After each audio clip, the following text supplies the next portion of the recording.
Hello बच्चों, कैसे हैं? उम्मीद है अच्छे होंगे, स्वस्थ होंगे और जिंदाबाद होंगे। तो अभी आपका एग्ज़ाम तो हिंदी का हो चुका है। अब इसके बाद 21 फरवरी का आपको मैथ का एग्ज़ाम होने वाला है, जिसमें जो है कि जो है कि लाया हूँ आपके लिए चैप्टर वाइज। मैं सोच रहा हूँ कि जितने भी हाँ, तो बच्चों मैं ये बता रहा था आपको कि आपका जो देखिए ये जो है कि मैथ का सिलेबस है हाई स्कूल का, जो है कि 10th क्लास का। तो मैं क्या सोच रहा हूँ, जितने भी आपका इम्पार्टेंट इम्पार्टेंट जो है कि चैप्टर्स में जो इम्पार्टेंट इम्पार्टेंट सवाल है, सिर्फ उसी को कवर किया जाएगा। क्योंकि अगर मतलब पूरा अगर लेसन कवर किया जाए तो काफ़ी लेंदी हो जाएगा, और चूंकि ज़्यादा टाइम भी तो नहीं है अपने पास, तो इसलिए आपको जो पहला दूसरा और तीसरा चौथा पांचवा छठवां सातवां, अगर पाला में एक चैप्टर अगर उठा रहा हूँ तो उसमें जो जो भी इम्पोर्टेंट क्वेश्चन है उसको मैं हल कराऊंगा। और पहले तो क्या करूंगा, फार्मूला जो है कि आपको लिख लिख कर उसको उसको बताऊंगा कि फार्मूला की यूज कैसे करेंगे। क्योंकि बहुत सारे लड़के ऐसे होते हैं कि साल भर पढ़ाई नहीं करते हैं, लास्ट में जब एग्जाम आ जाता है तो काफ़ी ज़्यादा मेहनत में लग जाते हैं। तो थोड़ा सा वो भी देखते हुए जो है कि फार्मूला थोड़ा रख के और उसके बाद कैसे उसका यूज करेंगे, ठीक है, उसका भी आपको बताया जाएगा।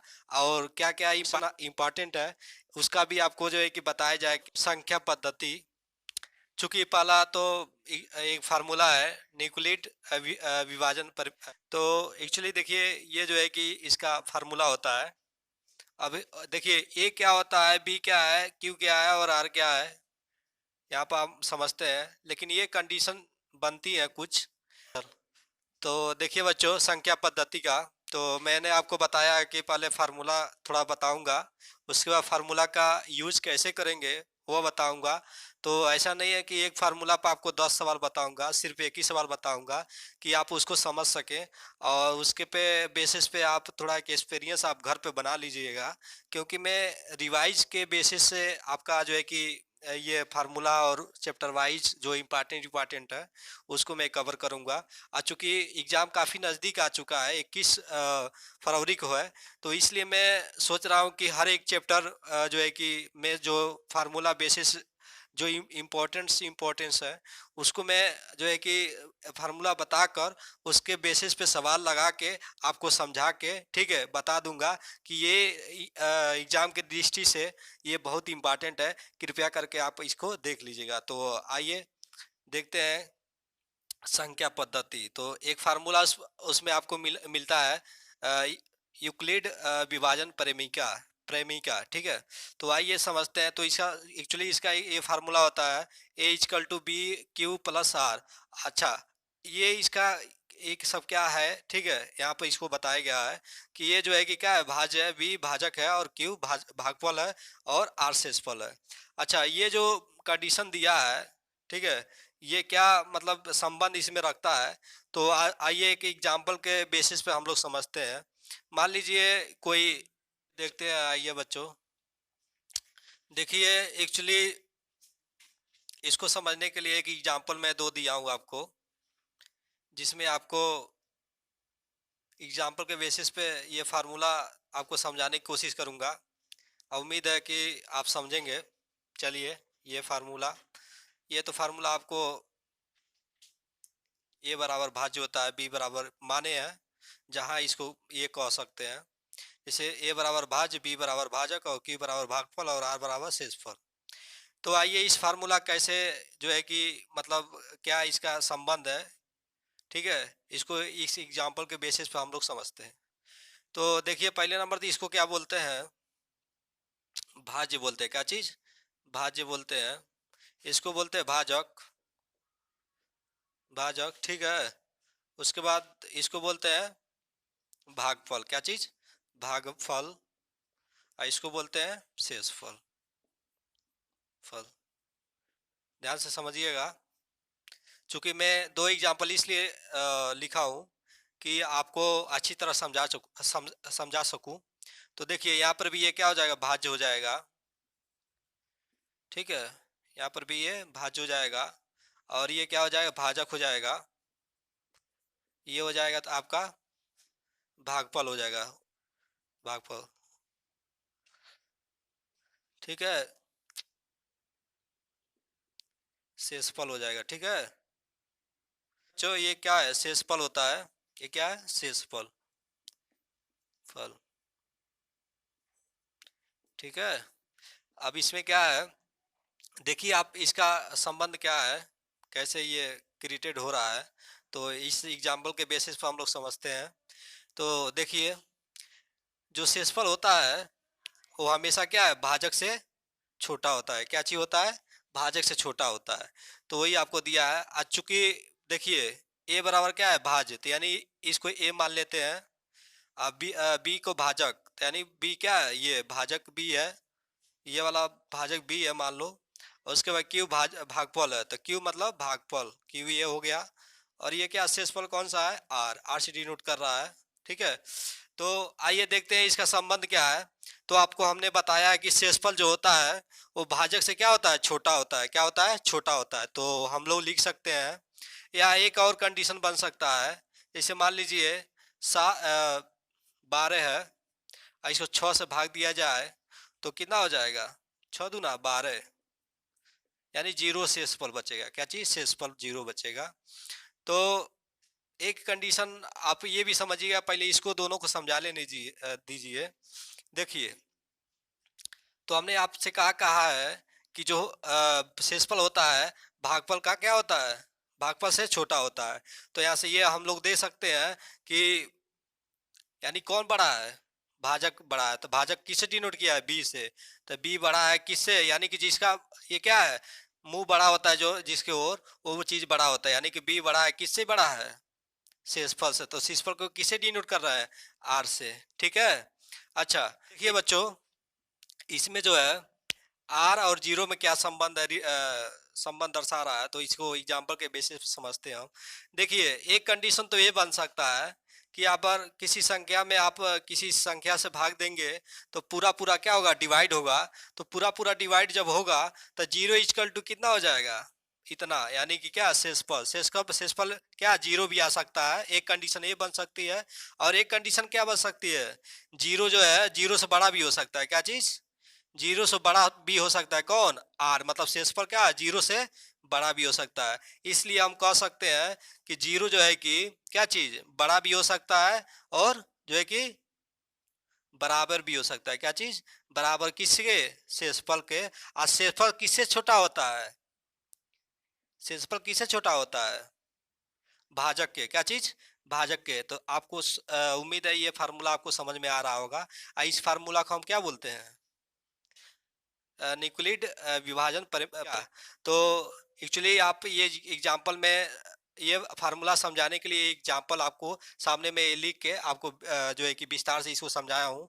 अभी इसके बेसिस पे एक दो फार्मूला आप सॉरी एक दो जो है कि सवाल देखा जाएगा कि कैसे इसको अगर आ जाता है। इस तो उम्मीद है इस अगर आपने समझा होगा तो इस फार्मूला के बेसिस पे आप उस सवाल को लगा लेंगे। अगर हमने इसके बेसिस पे अगर देख रहे हैं, भाज्य के भीतर एक फार्मूला बनता है।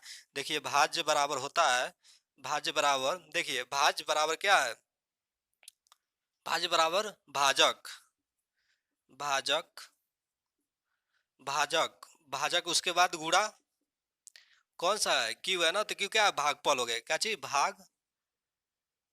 भागफल, भागफल, और प्लस शेषफल क्या हो जाएगा, शेषफल, शेषफल। ठीक है, ये फार्मूला अब जो है कि यहाँ से ये भी क्रिएटेड हो रहा है। ठीक है, ये सेम यही फार्मूला है, लेकिन इसका मान यहाँ पर हम लोग माना है डिनोट करने के लिए कि भाज्य को ए से डिनोट करेंगे, भाजक को बी से डिनोट करते हैं, और भागफल को क्यू से डिनोट करते हैं, शेषफल को आर से। चूंकि इसका मान इसमें रख दिया गया है तो सेम वही है। तो जैसे मान लीजिए एक एग्जाम्पल ये देखते हैं, दूसरा फार्मूला जो है कि आपका एलसीएम, एलसीएम और एच सी एफ। उम्मीद करते हैं बच्चों ये आपने आठवीं आठवीं क्लास में काफ़ी अच्छे से पढ़ा होगा। तो चलिए इसके बारे में, चूंकि आपके सिलेबस में ये एस सी एफ और एलसीएम और एस सी एफ है, तो इसको आपको थोड़ा सा मैं इसको बारे में समझा दूं। उसके बाद बेसिस पे आपके एक फार्मूला आपके जो है कि सिलेबस में है, थोड़ा ये एग्जाम के दृष्टि से थोड़ा इम्पोर्टेंट दिख रहा है। तो इसलिए उस फार्मूला का भी जो है कि बताना ज़रूरी है। तो आइए देखते हैं। तो पहले तो मैं बता दूं, एचसीएफ जो होता है, ये कोई दे दिया 28 और 40, तो इसका अगर कह दिया जाए कि एल, चलिए आइए देखते हैं। इसका लगाने का दो विधि है।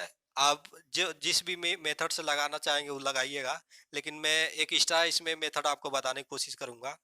देखिए, एलसीएम निकालने का, पहले एलसीएम निकालिए आप।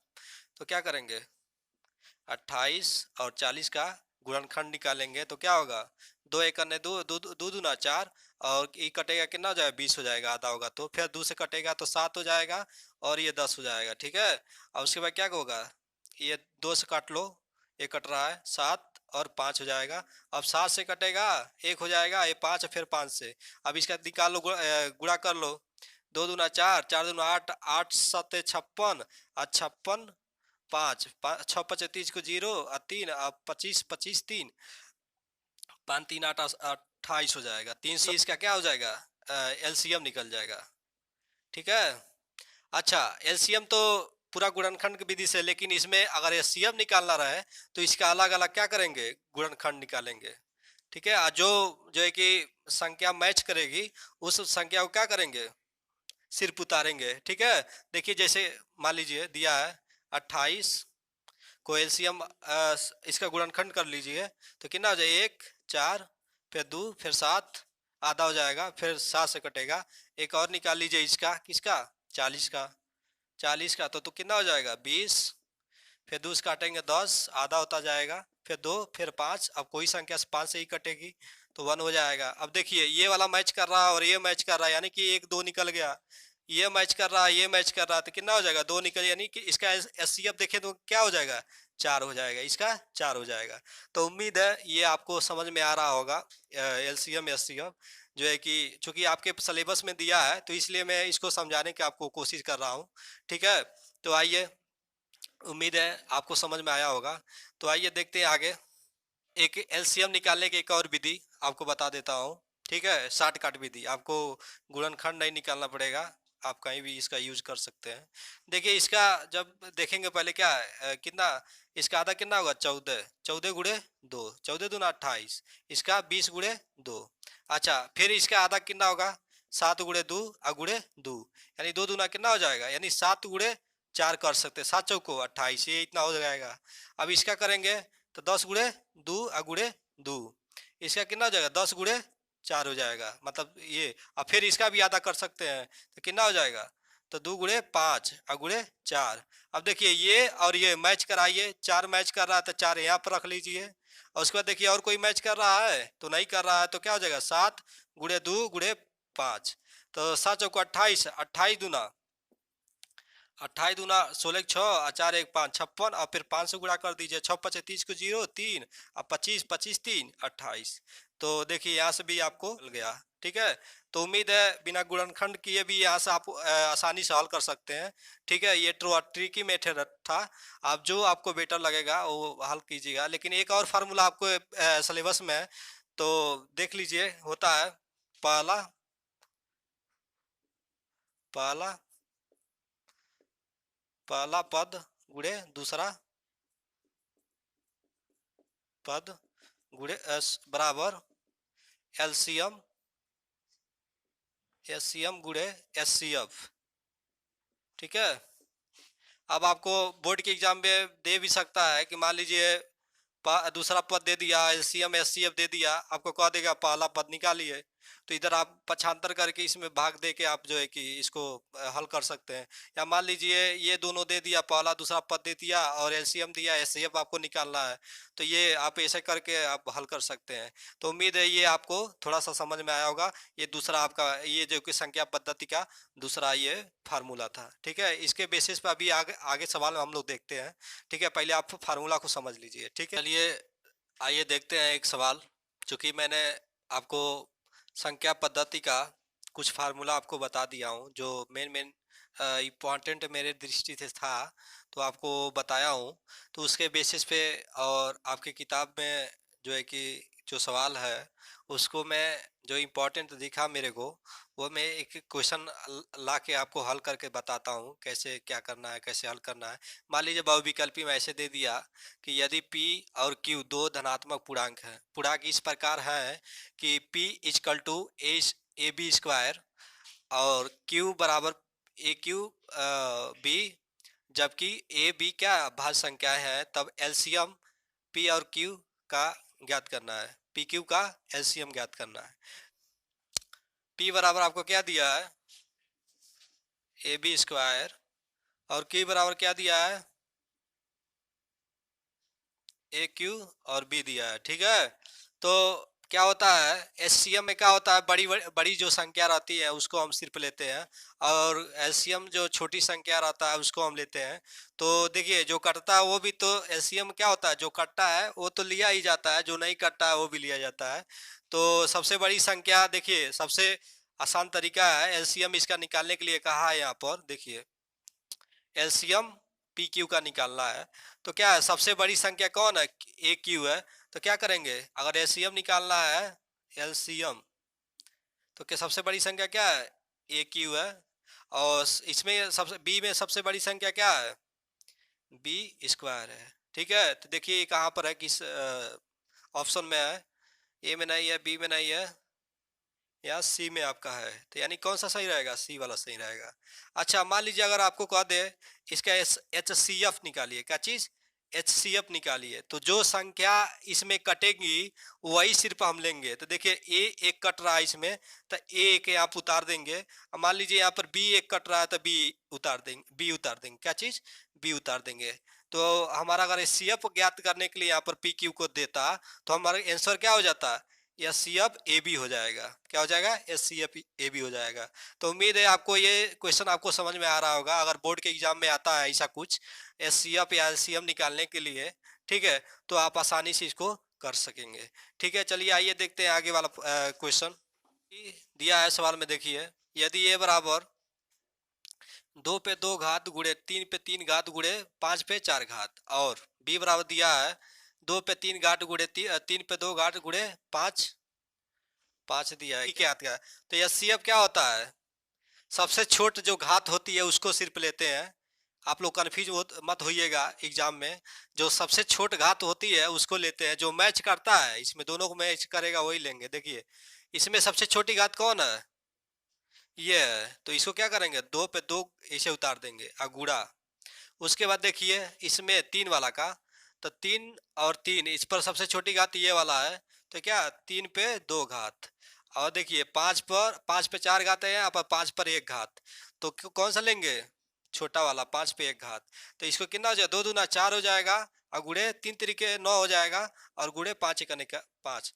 देखिए 9 5 45, अब 45 गुड़े 4, 5 चौको 20 को 0, और 16 16 2 18, 180। यानी इसमें कौन सा सही रहेगा, 180 वाला आपका बी सही रहेगा। तो उम्मीद है आपको समझ में आ रहा होगा। यार देखिए एलसीएम जो होता है सबसे बड़ी वाली संख्या ली जाती है, जो घाते जो बड़ी वाली घात मैच करता है, सबसे बड़ी वाली घात जो है कि लिया जाता है। और एचसीएफ में क्या होता है, सबसे छोटी वाली घात लिया जाता है। इस बात को आप ध्यान दीजिएगा। ठीक है, चलिए ये उम्मीद है आपको समझ में आ रहा होगा। ठीक है, चलिए आगे देखते हैं अगला क्वेश्चन क्या है। आइए देखते हैं बच्चों, ये सवाल आपके सामने एक है, दिया है एक संख्या को 73 से भाग दिया जाता है तो भागफल कितना बच रहा है, 34 बच रहा है, तथा शेषफल 23 बच रहा है प्राप्त होता है। तो संख्या क्या ज्ञात करना है। तो ध्यान दीजिए, पहले आपको समझना है ये क्या चीज़ दिया है। तो आपको बताया गया है जो है कि जिसमें भाग दिया जाता है वो क्या होता है, भाजक भाजक होता है। ठीक है, तो क्या हो जाएगा, ये भाजक दिया है, भाजक, ये आपका क्या दिया दे, भागफल दिया है, ये शेषफल दिया है। ठीक है, और संख्या हमको ज्ञात करना है। तो ध्यान दीजिएगा, आप लिख सकते हैं भाजक बराबर कितना 73, और भागफल भागफल बराबर 34, और शेषफल के बराबर कितना दिया है, फल बराबर 23 दिया है। ठीक है, आइए फार्मूला आपको बताया गया एक, क्या होता है, भाज्य बराबर भाजक गुणे क्या होता है, भागफल ठीक। अब प्लस शेषफल होता है क्या चीज़, शेषफल। आइए इस फार्मूला पे इसका मान रखते हैं और देखते हैं क्या आता है।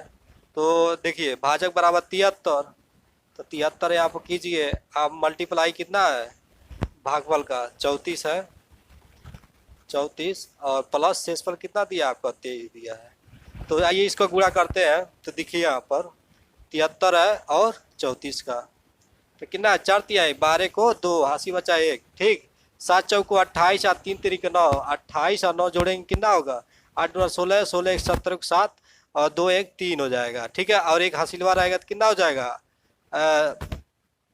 38 हो जाएगा, कितना हो जाएगा 38 हो गया। 38 को कितना हो जाएगा हासिल, 38 को 8 हासिल बचा 3 बच गया।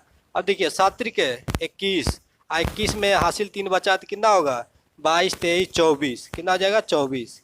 यानी कि आप ये दोनों को गुणा करेंगे तो कितना आ जाएगा 24 और ये, यानी कि 2482 प्लस 23 हो जाएगा। अब इसको क्या करेंगे जोड़ लेंगे 24, देखिए ये जोड़ेंगे तो कितना हो जाएगा 5, ये 10 हो जाएगा, 10 को 0 हासिल बचा 1 और ये 4 है इसके आगे तो है 5 हो जाएगा और 2, ये आपका आंसर हो जाएगा। चूंकि अब तो बहुविकल्पी क्वेश्चन आ रहा है तो आप टाइम मैनेज करने के लिए थोड़ा सा ये क्या है कि शॉर्टकट मेथड भी अपनाइए। तो इस कई लोगों को तो ये वाला मेथड समझ में नहीं आया, डायरेक्ट कैसे 2 अंकों का गुणा हम कर लिए हैं। तो अगर नहीं आ रहा है तो आप जो है कि समझ में, तो ये वाला भी मेथड आप यूज कर सकते हैं जिसको नहीं समझ में आया है।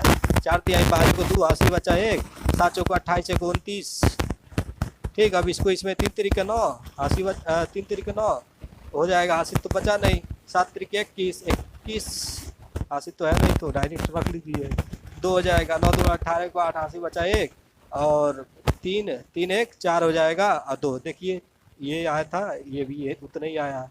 तो क्या इसको लगाने के लिए आपको 2 स्टेप बढ़ना पड़ेगा, उसके बाद इसको जोड़ना पड़ेगा। इसमें क्या डायरेक्टली गुणा करेंगे, सेकेंडों में आप गुणा कर लेंगे किसी भी 2 अंकों का, ठीक है। तो एक बार इसको मैं और समझा देता हूँ। देखिए 4 तिहाई 12 2 हासिल बचा 1 और 7 चौको 28 और 3 तिरिक 9, तो 8 दूना 16 1 17, मतलब ये हो जाएगा 37 हो जाएगा, 37 एक हासिल हुआ 38 हो जाएगा, 38 को 8, अब इसको गुणा कर लिए 7 तिरिक 21 21 3 24 आ गया। अब इसमें आपको इतना गुणा करना पड़ेगा, फिर इतना जोड़ेंगे तब तो जाके आएगा। लेकिन अब तो विकल्प भी आ रहा है तो कुछ कोशिश कीजिए कुछ एडवांस सीखने के लिए, ठीक है। उम्मीद है ये आपको सवाल समझ में आ रहा होगा, आया भी होगा। चलिए ठीक है, चलिए आइए देखते हैं ये सवाल, क्योंकि इसका भी फार्मूला आपको मैंने बताया है तो उसके बेसिस पे एक वो भी क्वेश्चन देख लेते हैं। देखिए दिया है 2 संख्याओं का एचसीएफ 23 दिया है और एलसीएम कितना दिया है 1449 दिया है। यदि इनमें से एक संख्या कितना दिया है 161 है तो दूसरी संख्या क्या होगा। तो पहले नंबर तो इस सवाल को हल करने के लिए आपको पहले नंबर का फार्मूला याद होना चाहिए। तो चलिए आइए देखते हैं फार्मूला क्या है, और चूँकि मैंने लिखवा भी दिया है फार्मूला, तो चूँकि अब तो 20 क्वेश्चन पर विकल्प भी आ रहे हैं तो ऐसे ऐसे सवाल को आपको माइंड में जो है कि रखना पड़ेगा, ठीक है। तो चलिए आइए देखते हैं। देखिए आपको बताएगा था फार्मूला, पहली संख्या पूरे दूसरी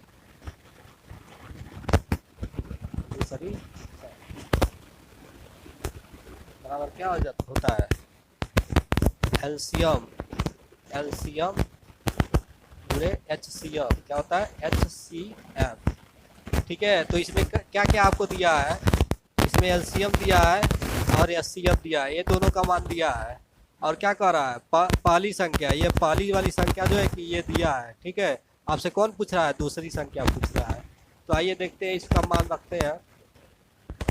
तो पहली संख्या का मान कितना दिया है 161 यानी कि 161 गुणे दूसरी संख्या, तो दूसरी संख्या को सेकेंड मान लेते हैं, ठीक, बराबर एलसीएम कितना दिया आपका दिया है 1449, ठीक। उसके बाद इंटू 23 होती है, ठीक है। तो आइए देखते हैं किस इसको पक्षांतर करेंगे तो मल्टीप्लाई में तो क्या डिवाइड में हो जाएगा, इधर जाएगा तो देखिए 149 इंटू 23 बाई 161 हो जाएगा। ठीक है, देखिए इसको 9 से जो है कि मल्टीप्लाई करेंगे तो हमारे ख्याल से यही आएगा, क्योंकि इकाई अंक 9 से ये जो है कि डिवाइड हो रहा है। देखिए 161 इंटू 9, 9 एक करने 9, 9 9 छक 54 को 4, 54 को 4, 80 बचा 5, और 9 9 5 13, 9 5 14, 9 5 कितना होता है 14 होता है, यानी कि ये गुणा करने पर 9 से आ जा रहा है, यानी कितने बेर कट रहा है 9 बेर, यानी कितना हो जाएगा 9 गुणे 23 हो जाएगा। तो कितना हो जाएगा 9 3 27 को 7, 80 बचा 2, और 9 दूना 18, 18 19 20, कितना हो जाएगा 227, यानी दूसरी संख्या क्या चीज़ है 200। आइए थोड़ा सा इसको समझते हैं, चूँकि अब तो बहुविकल्पी आ गया है, तो कोशिश कीजिएगा थोड़ा सा माइंड को थोड़ा सा और तेज़ करने के लिए। मैंने आपने सोचा होगा कि सर जी डायरेक्टली यहाँ पर कैसे मतलब ये कर दिए हैं, तो हमारे दिमाग में ये चीज़ आया है कि यहाँ पर चूँकि 9 है, जो है कि अगर हम 9 से गुणा करते हैं यहाँ पर 9 से, तो हो सकता है ये डिवाइड हो जाएगा, क्योंकि 8 से करेंगे तो होगा नहीं, इकाई अंक 8 जो है कि इसमें क्या है 9 है, तो 8 से नहीं होगा, 7 से भी नहीं होगा, क्योंकि 9 आना चाहिए। देखिए यहाँ पर 9 से गुणा किए हैं तो क्या होगा 9 से गुणा करने पे, यानी कि 9 से ये क्या डिवाइड हो जा रहा है। ठीक है, देखिए इधर, और उसके बाद जब 9 से डिवाइड होगा तो इंटू ये 23 है, तो इसको जब आप मल्टीप्लाई करेंगे तो आप कितना आ जाएगा 207 आ जाएगा आंसर, यानी दूसरी संख्या आपका कितना निकल गया 207। उम्मीद है ये भी सवाल आपको समझ में आया होगा। ठीक है, अब इसके बाद आपको एक बचा है आपका परिमेय, परिमेय संख्या तथा अपरिमेय संख्या। ठीक है, इसके बेसिस पे अगले वीडियो में या क्लास में आपको मैं कुछ ज़्यादा लेंथी वीडियो नहीं होगा, कोई 10 मिनट या 15 मिनट का एबव का रहेगा, क्योंकि इस पर भी आपको बहुविकल्पी पे क्वेश्चन देखने को मिल सकता है, इसलिए इसको भी मैं आपको करा दूंगा। थोड़ा सा फार्मूला का ट्राइवेशन करवाना है, इसके बारे में बताऊंगा, तब जाके आपको समझा के उसको इसके बेसिस पे सवाल कैसे आता है बहुविकल्पी में, या कैसे सवाल देता है, उसको हम लोग देखेंगे। ठीक है, उम्मीद है कि आपको ये वाले फार्मूला पे आपको ये सवाल देखने को आपको दे दिया गया, कि आपको यहाँ से क्लियर हो जाएगा फार्मूला की यूजिंग कैसे करेंगे। ठीक है, और उसके बाद एक और जो है कि फार्मूला के बेसिस पे सवाल दिया इसके पहले, जो कि भाज्य बराबर भागफल गुणे भाजक प्लस शेषफल, उसके बेसिस पे भी आपको कराया गया है।